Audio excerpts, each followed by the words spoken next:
Ahir regiment का गठन हो। भाई अहीर रेजिमेंट का गठन क्यों जरूरी है?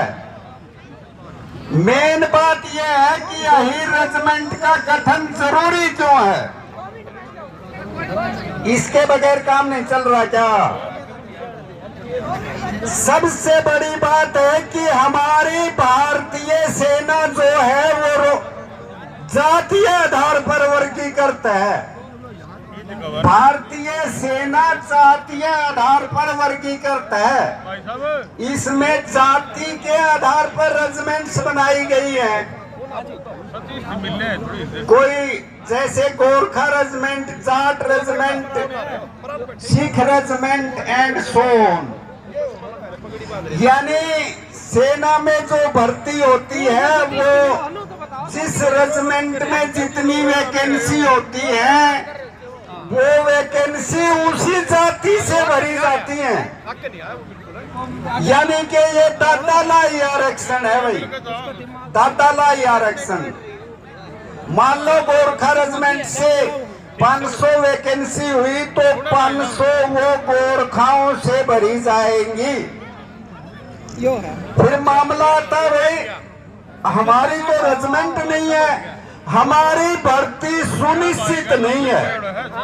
फिर मामला, फिर हमारे अंदर क्या कमी है? इस रेजिमेंट ये क्या एलिजिबिलिटी चाहिए भाई, हमारी क्यों नहीं है? पहला सवाल आता है भाई प्रजातंत्र है तो संख्या बल, कहीं हम संख्या में कम तो नहीं है? तो मैं आप लोगों को ये बता देना चाहता हूँ कि संख्या बल में हम हिंदुस्तान में मतलब ही नहीं आज बात कर आदमी को भरोसा कौन ना सारा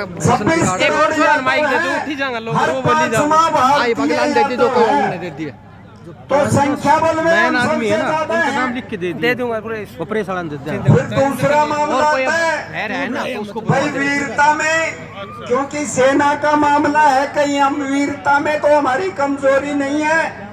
कहीं ऐसा हो कि हमारी रेजिमेंट बना दी जाए और हमारे से बंदूक ही ना चले। तो साथियों ये निर्विवाद सत्य है कि वीरता के मामले में अहीरों का कोई शानी नहीं है, कोई बराबरी नहीं है। जब कभी दुश्मन का पाला वीर अहीरों से पड़ा है तो उसको मुंह की खानी पड़ी है। चाहे मामला आजादी से पहले का हो, 1857 का हो जब राव तुलाराम ने अंग्रेजों की चूल्हे हिला दी, या आजादी के बाद का हो, चाहे 71 की लड़ाई हो, 65 की लड़ाई, और 62 में तो आपने इतिहास रच दिया। रिजांगला जो सभी वक्ता अभी बता चुके हैं, आखिर रिजांगला के नाम से मुर्दों में भी जान आ जाती है। जहाँ पे सरकारी आदेश हो गए थे कि हम इन विकट परिस्थितियों में चाइना का मुकाबला नहीं कर सकते, आप अपनी पोस्ट छोड़कर वापिस आ सकते हो।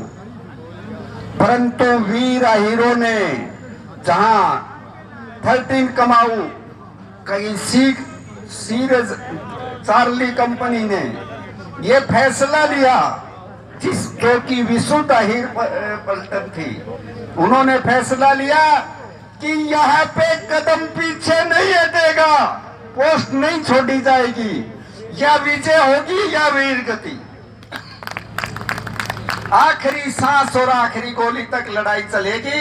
साथियों वहां इतिहास रचा गया, चाइना के समझ में नहीं आएगा। तो अब मुद्दा ये है, इसका ये मतलब हुआ भाई ये हमारा न्याय संगत हक है। बिल्कुल बाबूजी है। अरे भाई न्याय संगत हक है ना? बिल्कुल है साहब। पर जब दूसरों के कंधे पे कहीं जाट लिखा है, कहीं सिख लिखा है, तो हमारा कंधा सुनना क्यों? इसका मतलब ये हमारा जो न्याय संगत हक है वो मारा जा रहा है। भाई हमारे साथ नाइंसाफी है ना? बिल्कुल बाबूजी है। तो न्याय नाइंसाफी है तो देखो, अब पहले तो कहा करते भाई नाइंसाफी है तो फिर थूक ले मुठिया में। क्या करते ना बुजुर्गा ने न्यू कन दे यो मेरा न्याय संगत हक से यो कौन दे तो वो न्यू कहते देखे कैसे फिर थूक ले मुठिया में क्या करते। अब मुठिया में थूकने का मतलब लठ बचाना नहीं है, अब तो प्रजातंत्र का मामला है, संख्या बल का मामला है। जो भी मंत्री संतरी हमारे पास आए उसको ये जताना पड़ेगा भाई वोट वही पाएगा जो हाई रेजिमेंट बनवाए। अच्छा एक बात बताओ, तुम्हारे इस बात की पीड़ा हो से कि नहीं कि भाई मारा कंधा सुनना से हो से नहीं। फिर इस एकजुटता का परिचय दो भाई। 20 गम्मा में या हिरवाल में सारे हिर है, मेजोरिटी में हो, अरे 50 गम्मा में तो एक बार नूके के दिखा दो कि वोट वही पाएगा जो हाई रेजिमेंट बनवाएगा। वो रात में पड़े पड़े सरकेंगे। और देखो भाई ये बात कहते हुए हमें बहुत समय हो गया है कि वोट वही पाएगा जो हाई रेजिमेंट बनवाएगा। इस मंच के माध्यम से खुली चेतावनी है ईब सरकार से बीजेपी की और सशक्त सरकार से।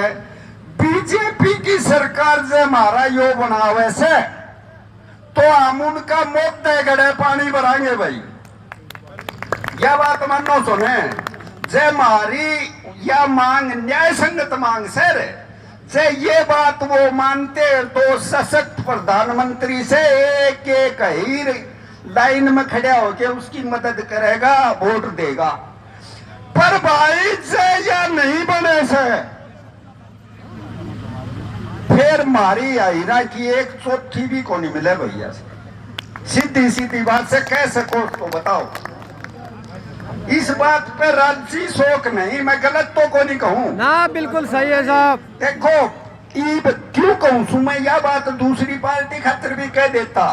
ईब वह सत्ता में से भाई, ईब हमने न्यू क्यों बुलावे अगले इलेक्शन में बनवा दूंगा। ईब का आऊंगा ईब तो तू तो बैठा ही से बनवा दे भाई, और बनवा दे। हम किसी की करी कार नहीं रखते, हम किसी की करी कार नहीं रखते। अगर हमारे पे इस बात का वो सहयोग देगा तो हम एक एक यादव उसकी कर नहीं लागण देंगे भाई। और से नहीं हमारी रेजिमेंट बनी तो हीरा की एक भी वोट की आशा ना रखे। कुछ साथी होंगे पार्टी के, उनके साथ पूछा दो बेसिक बात भाई। ये फैसला लेना पड़ेगा हम लोगों को। आप काफी समय से यहाँ आए, आपने इस कार्यक्रम को सफल बनाया और आप अब जाके अपने इलाके में, अपने घरों में, अपने पड़ोस में ये बात सब जगह फैला दो आकि वोट वही पाएगा जो वही रेजिमेंट बनवाएगा। और पहली इनकी भाई ये ईब कह दे बन जाएगी तो हम इनकी पड़िया पाछे इनका एहसान को नहीं रखा तार देंगे। इन्हीं शब्दों के साथ मैं आप लोगों का एक बार पुण्य धन्यवाद करते हुए आप लोगों का बहुत बहुत धन्यवाद करता हूं दिल की गहराइयों